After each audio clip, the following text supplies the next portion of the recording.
हम लोग की जो नेक्स्ट न्यूज आई वो है प्रोजेक्ट डॉल्फिन। आपको याद होगा कि प्रधानमंत्री जी ने 15 अगस्त के दिन इसकी घोषणा करी, औपचारिक घोषणा करी। Prime minister announce government plan to launch Project Dolphin on the his recent independence speech 15 August 2020। ठीक है, आपसे पहला क्वेश्चन ऐसा पूछा जाएगा, हाल में ही 15 अगस्त को प्रधानमंत्री ने किस जानवर के लिए या किस एनिमल के कंजर्वेशन के लिए प्रोग्राम स्टार्ट डिक्लेयर करने को कहा? आंसर होगा डॉल्फिन। प्रोजेक्ट डॉल्फिन के लिए। ठीक बात है, वेरी गुड।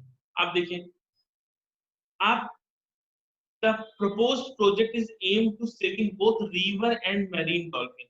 ये बहुत सारे लोग इस पॉइंट में कंफ्यूज होते हैं। जो डॉल्फिन होती है वो नदियों में भी पाई जाती है और खारे पानी में भी पाई जा सकती है, यानी समुद्रों में भी पाई जा सकती है। क्लियर हो गया इस पॉइंट को? असल में क्या हुआ, गवर्नमेंट ऑफ इंडिया ने 1973 में एक प्रोजेक्ट स्टार्ट किया था जिसका नाम था प्रोजेक्ट टाइगर। उसमें हमें बहुत ज्यादा सफलता मिली। तो प्रोजेक्ट डॉल्फिन भी किस बेसिस पर स्टार्ट किया जा रहा है? प्रोजेक्ट टाइगर के मॉडल पर स्टार्ट किया जा रहा है। क्लियर? Yes sir. इस प्रोजेक्ट को यानी प्रोजेक्ट डॉल्फिन को इन प्रिंसिपल अप्रूवल पहले ही मिल चुका था। Project got in principle approval in December 2019। Important नहीं है, इंपॉर्टेंट क्या है कि प्रिंसिपल अप्रूवल देती कौन सी संस्था है? तो आप याद रखिएगा, प्रोजेक्ट डॉल्फिन को इन प्रिंसिपल अप्रूवल किसने दिया? नेशनल गंगा काउंसिल ने। ठीक है, अब ये भी इंपॉर्टेंट नहीं है किसने दिया, इंपॉर्टेंट ये है कि नेशनल गंगा काउंसिल का चेयरमैन या इसको हेड कौन करता है? तो इसका आंसर क्या होगा? Prime minister. Prime minister is ex officio chairman of national Ganga council. ये इंपॉर्टेंट पॉइंट है, याद रखिएगा, डायरेक्टली पूछा जा सकता है। ठीक है, एनजीसी का चेयरमैन कौन होगा या एनजीसी को हेड कौन करेगा? जो भी प्राइम मिनिस्टर होगा वो एनजीसी को हेड करेगा। क्लियर? Yes sir. अगला क्वेश्चन पूछा जा सकता है कि प्रोजेक्ट डॉल्फिन को इंप्लीमेंट कौन कर रहा है? तो क्या आंसर है? Ministry of environment, forest and climate change. ये पूछा जा सकता है। क्लियर हो गई बात सबको? Yes sir. तो प्रोजेक्ट टाइगर के बेसिस पर हमें स्टार्ट करना है प्रोजेक्ट डॉल्फिन। प्रधानमंत्री जी ने 15 अगस्त को इसकी औपचारिक घोषणा करी, डिक्लेयर किया, लेकिन 2019 में एनजीसी इसको प्रायरली इन प्रिंसिपल अप्रूव कर चुका था। एनजीसी एक ऐसी बॉडी है जिसका जो चेयरपर्सन होता है वो कौन होता है? प्राइम मिनिस्टर होता है। और इस प्रोजेक्ट डॉल्फिन को इंप्लीमेंट कर रहा है ministry of environment, forest and climate change. Clear? Yes sir. सारे पॉइंट इंपॉर्टेंट है, सब अपने नोट्स कर लीजिएगा या इसको लिखिए। अब थोड़े से और कुछ पॉइंट देख लेते हैं। देखिए,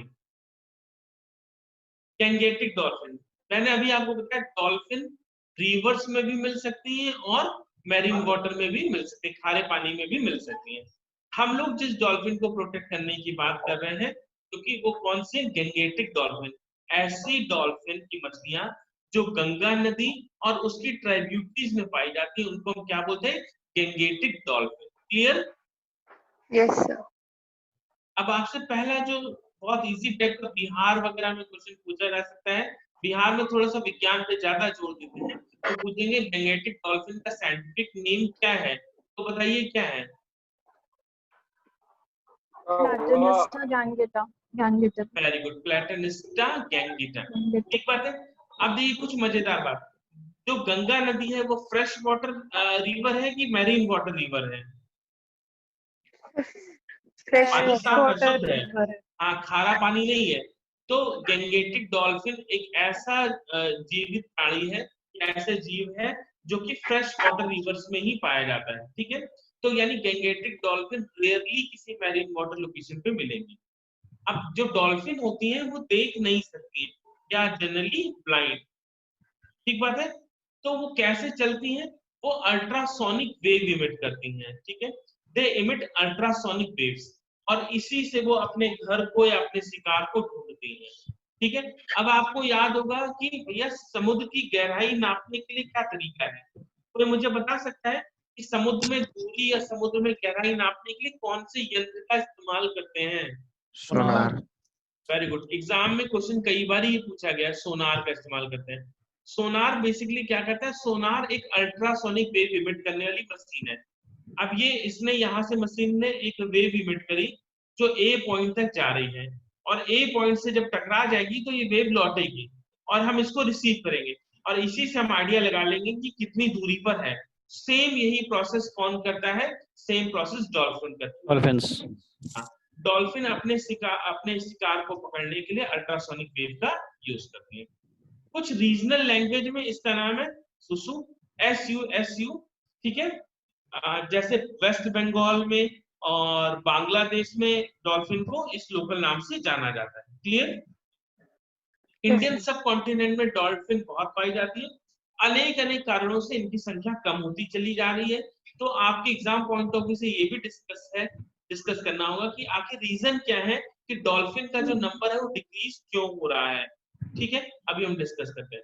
मेनली पाई कहाँ जाती है, देखिए गंगा, ब्रह्मपुत्र, मेघना, कर्णफूली, सांगू रिवर सिस्टम, ये ज्यादातर नदियां इंडिया, बांग्लादेश, नेपाल इन सब में लाई करती है। क्लियर हो गया सबको? तो कहाँ पे पाई जाती है, गंगा, ब्रह्मपुत्र, मेघना। ब्रह्मपुत्र को बांग्लादेश में किस नाम से जानते हैं, जमुना। और मेघना, मेघना। हाँ गंगा। गंगा को मेघना क्या को गंगा और ब्रह्मपुत्र का जो कॉन्फ्लुएंस होता है उसको वहां बोलते हैं मेघना। हाँ वही गंगा ब्रह्मपुत्र का जो बांग्लादेश में कॉन्फ्रेंस है, या आप ऐसे समझिए गंगा को बांग्लादेश में मेघना के नाम से भी जानते हैं। ठीक है, तो फाइनली गंगा और उसकी ट्राइब्यूटरीज में जो डॉल्फिन्स पाई जाती है उनको हम गैंगेटिक डॉल्फिन का नाम दे रहे हैं। अब इनको थ्रेट्स क्या है, आखिर इनकी संख्या कम क्यों हो रही है, तो ये इंपॉर्टेंट पॉइंट है, यूपी पीसीएस में पूछा भी गया, आप भी ध्यान से समझ लीजिए। किसी भी चीज को बढ़ने के लिए, जिंदा रहने के लिए फ्लो इंपॉर्टेंट है। क्या इंपॉर्टेंट है, फ्लो। अभी मैं आपके थॉट का फ्लो रोक दूं, एनर्जी का फ्लो रोक दूं, तो आपकी जिंदगी डिस्टर्ब होने लगेगी। तो सेम चीज, अनेक डैम्स जो बनने लगे अलग अलग जगहों पे, उन्होंने इनके माइग्रेशन को क्या कर दिया, स्टॉप कर दिया। डैम्स बन रहे हैं, इलेक्ट्रिसिटी प्रोडक्शन हो रहा है, ब्रिजेस बन रहे हैं, तो इनका जो माइग्रेशन हो गया वो स्टॉप हो गया। माइग्रेशन स्टॉप होने से इनका मूवमेंट इधर उधर स्टॉप हो गया, इस ब्रीडिंग साइकिल, हैबिटाट, ये सब डिस्टर्ब होने लगे। क्लियर हो गया? इसके अलावा जो वाटर पॉल्यूशन है, तो बढ़ता हुआ रिवर पॉल्यूशन है, वो बहुत ज्यादा खतरनाक है इन सबके लिए। आप अपने आप से तुलना कर लीजिए, अगर आपको एक ऐसा पानी रोज पीने को मिले जिसमें ढेर सारा आर्सेनिक हो और बहुत सारे पॉल्यूटेंट्स हो, तो आपकी कैसा होगा, आपकी जो पॉपुलेशन है वो लगातार कम होती चली जाएगी। तो सेम चीज है, पॉल्यूशन, रिवर वाटर पॉल्यूशन एक बहुत बड़ा रीजन है। माइनिंग, असम में लोअर कोर्स ऑफ गंगा में, इन सब में जो गंगा में माइनिंग हो रही है लगातार, उन सबसे इनका हैबिटाट डिस्ट्रॉय हो रहा है, इनका जो आवास है वो क्या होता चला जा रहा है, खत्म होता चला जा रहा है। तो इन सब बातों को सैंड माइनिंग सर, खास तौर पे sand mining, that is the keyword sir. Sand mining से क्या हो रहा है, हैबिटाट का डिस्ट्रक्शन स्टार्ट होता चला जा रहा है, राइट। तो ये सारे रीजन है जिसकी वजह से क्या हो रहा है कि डॉल्फिन के नंबर कम होते जा रहे हैं, और इसी को ध्यान में रखते हुए गवर्नमेंट ने प्रोजेक्ट डॉल्फिन स्टार्ट। आज की डेट में जो डॉल्फिन सेंसस हमें बताती है कि शायद 2500 से 3000 के बीच में डॉल्फिन्स हैं। ठीक है, ये पॉइंट याद कर लीजिए। As per ministry of State for Environment, Forest and Climate Change, there are 1272 dolphin in Uttar Pradesh and 962 dolphin in Assam. ठीक है, ये दो है हमारे पास डेटा। इंपॉर्टेंट नहीं है डेटा, बट याद करिए यूपी में डॉल्फिन्स की संख्या सबसे ज्यादा है भारत में। रिवर डॉल्फिन को हमने national aquatic animal of India भी डिक्लेयर कर रखा है। पूछा गया क्वेश्चन है, पूछा भी जा सकता है, national aquatic animal of India क्या है, तो डॉल्फिन। क्लियर? किसने डिक्लेयर किया, तो याद रखिएगा, the ministry of environment and forest climate change, आज की डेट में नाम हो गया। 2010 में रिवर डॉल्फिन को नेशनल एक्वेटिक एनिमल डिक्लेयर किया। क्लियर हो गया? नेशनल एक्वेटिक एनिमल कौन सा है, रिवर डॉल्फिन।